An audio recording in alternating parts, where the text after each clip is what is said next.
안녕하세요, 뉴스반장입니다. 오늘 오전에도 말씀드렸는데요. 추미애 장관 아들 군대 휴가 의혹을 최초로 허위 제보했던 당시 당직 사병으로 알려진 현동환 씨 이야기입니다.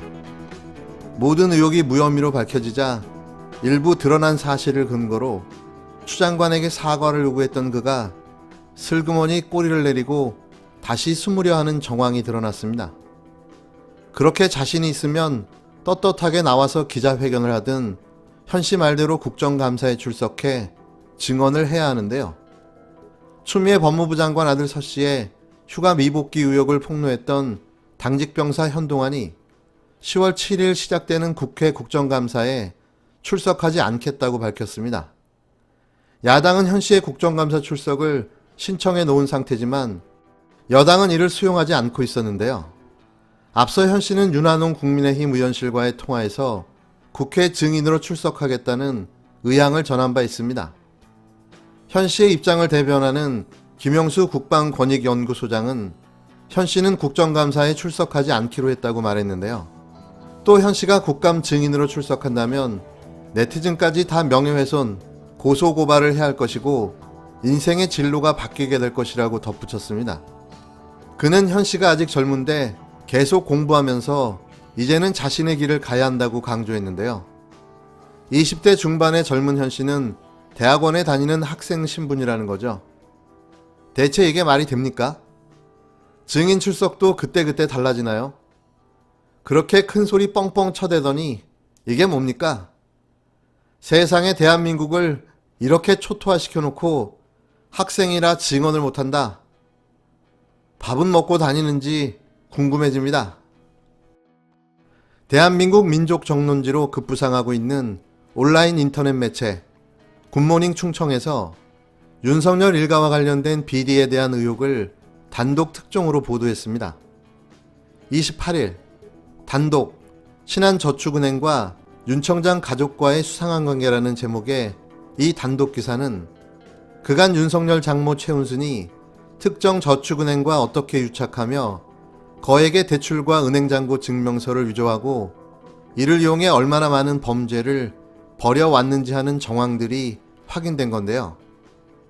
지금부터 알려드리는 모든 내용은 굿모닝 충청과 유튜브 채널 이동영 TV 그리고 제보자 X 채널을 참조 인용하였음을 밝힙니다. 2011년 저축은행 부실로 인한 문제는 이른바 뱅크런이 벌어지고 수십 조의 금융사고가 일어난 유사일의 최대 금융사태라고 부를 정도로 사회적 큰 이슈가 있었습니다.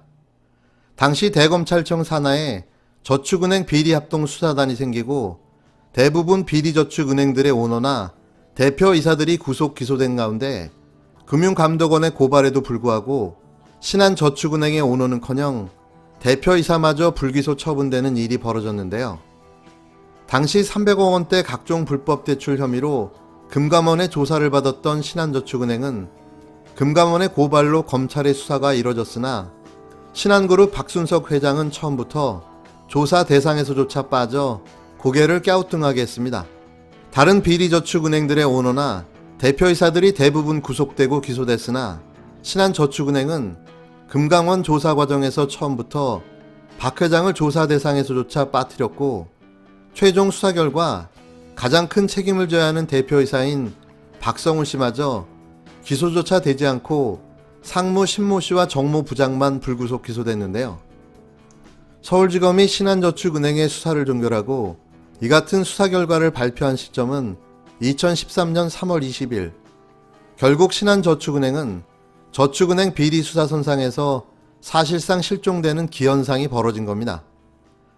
수사 결과가 발표되기 일주일 전인 2013년 3월 14일 신한저축은행은 윤석열 검찰청장의 장모 최모 씨에게 22억 원 상당, 그러니까 채권 최고액의 대출을 해주고 수사 결과 발표 후 얼마 지나지 않은 2013년 4월 1일에는 최 씨에게 거액의 위조잔고 증명서를 발행해줬는데요. 물론 담보를 제공한 것이긴 해도 시기적으로 수상하기 그지없는 거래가 아닐 수 없는 겁니다.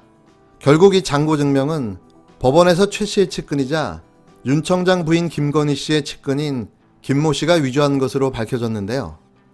신한저축은행으로서는 잔고증명에 신한저축은행의 이름, 신한저축은행의 로고, 신한저축은행의 법인도장까지 사용되는 등 사문서 위조로 인한 막대한 피해를 입은 최대 피해자였음에도 피해를 입힌 가해자들에게는 아무런 조치를 취하지 않았습니다.